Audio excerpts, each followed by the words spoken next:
गमगीन बुलबुल नहीं, मुझे कहीं नहीं जाना, इसलिए कि मेरा घर बर्बाद हो चुका है।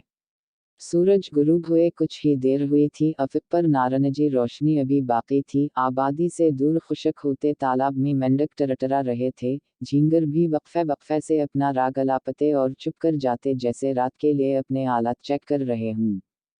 करीब ही एक सूखे दरख्त की शाख पर एक बुलबुल उदास बैठा था। वो ना तो हिल जुल रहा था, ना कुछ बोल रहा था। ऐसा लगता था कि जैसे चहचहाना भूल गया हो। इसकी आंखों में उदासी तीर रही थी। थोड़ी देर ही गुजरी थी कि दूर एक जुगनू उड़ता नजर आया।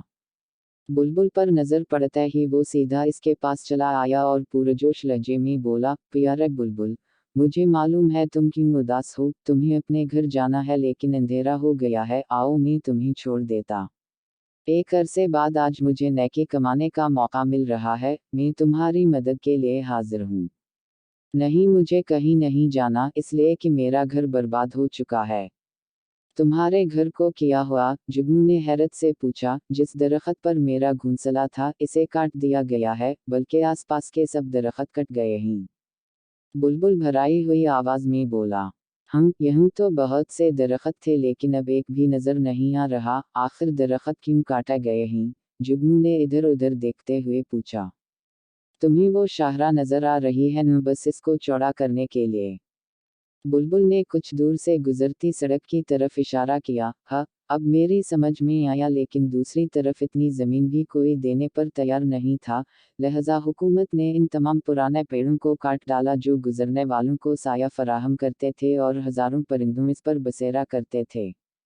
बुलबुल ने कहा। जुगनू ने अफसोस से गर्दन हिलाई और बोला, इंसान जमीन का दुश्मन बन गया है। वो दिन बदन इसको बर्बाद कर रहा है। जंगल काटे जा रहे हैं, जिससे मौसम बदल रहे हैं और जगह जगह तबाही आ रही है। इंसान के साथ साथ जंगली हयात को भी नुकसान पहुंच रहा है, लेकिन इसे इसका एहसास ही नहीं।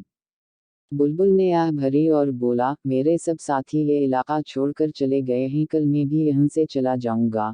दोनों खामोश हो गए और रफीक पर इस बदली को तकने लगे, जिसमें अभी रोशनी की कुछ करने बाकी थी। फिर जुगनू धीरे से बोला, हालात बहुत खराब हैं, लेकिन हमें नाउम्मीद नहीं होना चाहिए। इंसानों में अभी ऐसे लोग मौजूद हैं जिन्हें इस तबाही का एहसास है, और वो इसे रोकने की कोशिश करेंगे। खास तौर पर बच्चे, इन्हें तो दरख्त और पौधे बहुत अच्छे लगते हैं।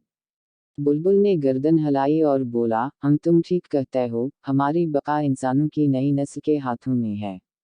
दोनों खामोश हो गए। जब अंधेरा बढ़ गया तो जुगनू रोशनी फैलाता एक तरफ उड़ गया, और बुलबुल ने अपनी चौनच परों में छुपाकर आंखें मूंद लीं।